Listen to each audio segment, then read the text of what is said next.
दोस्तों, चंद्रयान 3 के सक्सेसफुल होते हुए मिशन को देखकर अब चीन भी इसरो का फैन बन गया है और भारत को सपोर्ट करने के लिए चंद्रयान 3 को ट्रैक कर रहा है। हालांकि इसरो को भी यह लग रहा था कि यह कुछ जासूसी कर सकता है, लेकिन ऐसा नहीं है।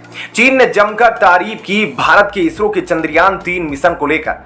अब आपको थोड़ा विस्तार से इस खबर के बारे में बताते हैं। दोस्तों, चंद्रयान 3 बड़ी तेजी से अपने लक्ष्य को तय करते हुए अपने मिशन की ओर बढ़ रहा है। हाल ही में इसरो की तरफ से आई अपडेट की माने तो जल्द ही ट्रांस लूनर इंजेक्शन के लिए अगला फायर वैज्ञानिकों की तरफ से दिया जाएगा। ऐसे में भारत को अपने मिशन पर काफी ज्यादा गर्व है, लेकिन अब गर्व की बात आती है तो उसमें चीन का नाम दूर दूर तक नहीं लिया जाता, लेकिन इस बार हमें लेना पड़ रहा है और इसकी वजह है चीन की ऐसी हरकत, जिसे जानने के बाद आप लोगों के भी होश उड़ जाएंगे। दरअसल मीडिया रिपोर्ट्स के अनुसार चीनी सरकार और उसकी स्पेस एजेंसी ने भारत के वैज्ञानिकों की जमकर तारीफ की है। जहां कोई भारत के चंद्रयान 1 और 2 की जमकर तारीफ कर रहा था और कह रहा था कि उन्होंने जिन चीजों का पता लगाया है वह पूरी तरीके से सही है और एक क्रांतिकारी खोज है, लेकिन चीन भारत की खोज को अपना ही नहीं रहा था। इसलिए चंद्रयान 3 के चांद पर पहुंचने से पहले ही चीन ने अपने रोवर को चांद पर लैंड कराया और उसे इस बात की जानकारी मिली कि जिन पानी के अवशेषों की बात भारत ने अपने चंद्रयान मिशन के जरिए की थी वह सच है। दोस्तों, इतना ही नहीं, आपको बता दें कि चीन ने एक और बड़ी खोज चांद पर हाल फिलहाल में की है और चीन की स्पेस एजेंसी से यह खबर निकलकर सामने आई है कि चांद पर अभी भी स्वाभाविक के तौर पर पानी मौजूद है, जिनके अवशेष लेकर उसका रोवर धरती पर वापस लौट भी चुका है और उन्होंने एक तस्वीर भी अपने यान के जरिए खींची है, जिसको देखकर पहले ही लग रहा था कि चांद पर कोई खुफिया झोपड़ी मौजूद है जो शायद किसी दूसरे ग्रह के एलियन की हो सकती है। लेकिन जब करीब से इस तस्वीर की जांच पड़ताल की गई तो पता चला कि यह एक खरगोश के आकार का कोई पत्थर है, जिस पर वैज्ञानिकों को काफी ज्यादा शक भी हुआ। इसलिए भारत जिस चंद्रयान 3 को चांद पर भेज रहा है उसका एक मकसद इस आकृति के बारे में पता लगाना भी है।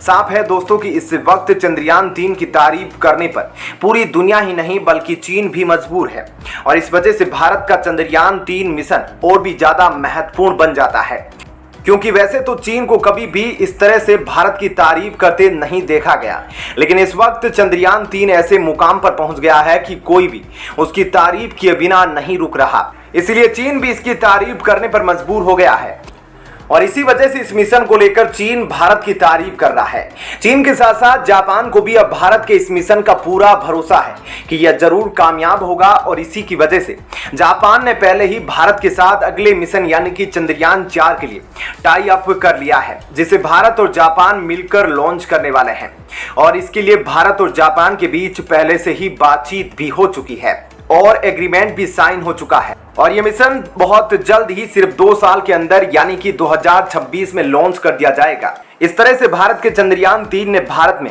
आगे आने वाले और भी बड़े बड़े स्पेस मिशन का रास्ता खोल दिया है और अब भारत जल्द ही और बड़े बड़े स्पेस मिशन लॉन्च करने वाला है, जिसके बाद भारत की कामयाबी पूरी दुनिया देखेगी। तो दोस्तों, ऐसे में इस खबर के बारे में आपकी क्या राय है, हमें कमेंट करके जरूर बताएं और अब आपको बताते हैं ऐसी ही एक और बड़ी खबर।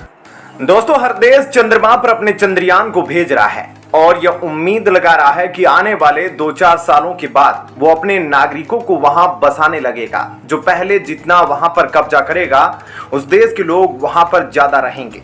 लेकिन क्या आपने सोचा है कि जब एस्ट्रोनॉट्स ऊपर चंद्रयान के साथ जाते हैं तब वे कैसे रहते हैं, और अगर हम सब भी वहां पर जा पहुंचे तो कैसे रहेंगे, कैसे नहाना होगा, कैसे पेशाब पोटी होगा और कैसे वहां पर सोएंगे और कैसे खाना खाएंगे, क्या आपने कभी सोचा है? नहीं ना। तो आज हम आपको इस वीडियो में वही चीजें बताएंगे कि आखिर अंतरिक्ष में जाते समय कैसे साइंटिस्ट अपने आप को ढालते हैं। तो चलिए देखते हैं इस बारे में।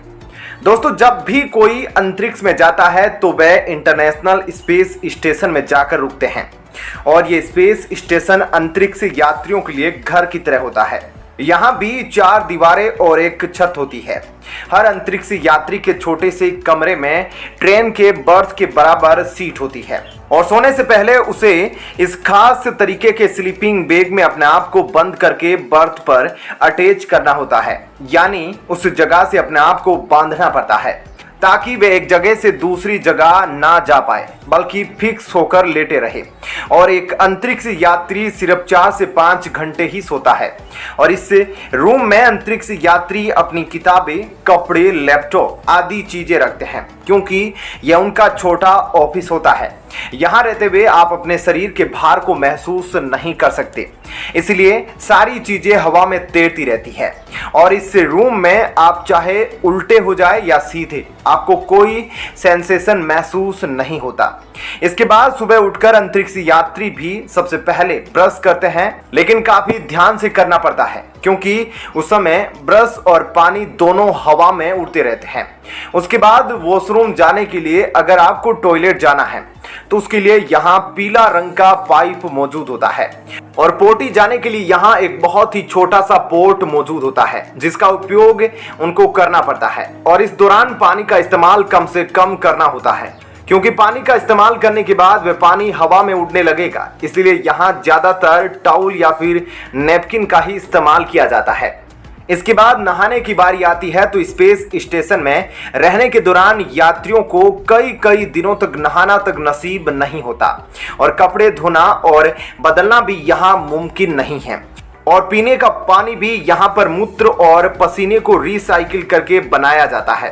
पर अगर खाने की बात करें तो यहाँ आमतौर पर सभी तरह के खाने की चीजें मौजूद होती है, जो ज्यादातर अमेरिका के अलावा रूस और जापान जैसे देशों से बनकर आती है, क्योंकि यहाँ अमेरिका के अलावा रूस और जापान के अंतरिक्ष यात्री भी रहते हैं। और खाने को गर्म करने के लिए माइक्रोवेव मौजूद होता है। और खाने के लिए पानी की यहाँ सबसे बड़ी समस्या होती है, इसलिए पानी यहाँ सबसे कीमती माना जाता है। और अगर मानव जाति वहां पर रहने लगी तो उसके रहने से पहले वहां पर ऐसी फैसिलिटीज और ऐसी टेक्नोलॉजी लगानी पड़ेगी जो वहां पर रेडिएशन को कम करे। जो मून के स्पेस में रेडिएशन है, मंगल के स्पेस में रेडिएशन है, उसे कम किया जा सके। और इसके लिए सारे देश आगे आकर अपनी टेक्नोलॉजी लगाएंगे, तभी वहां पर आम नागरिक का रहना संभव हो पाएगा। दूसरा, पानी के लिए वो कुछ टेक्नोलॉजी स्थापित करेंगे ताकि पानी मिल सके। जैसे मंगल ग्रह पर यह सिद्ध हो चुका है कि मंगल पर पानी है, तो वहां पर टेक्नोलॉजी लगाकर आम नागरिकों को भी उस फैसिलिटी के जरिए पानी प्रोवाइड किया जा सकता है। और वैसा ही कुछ चांद पर भी हो सकता है। तो आप समझ सकते हैं कि इन सब तरीकों से वहां पर लोग बस सकते हैं। आप में से कौन कौन स्पेस में जाना चाहता है, अंतरिक्ष में रहना चाहता है, आप कमेंट करके जरूर बताएं, क्योंकि आने वाले 5 से 10 सालों में यह पॉसिबल भी हो सकता है।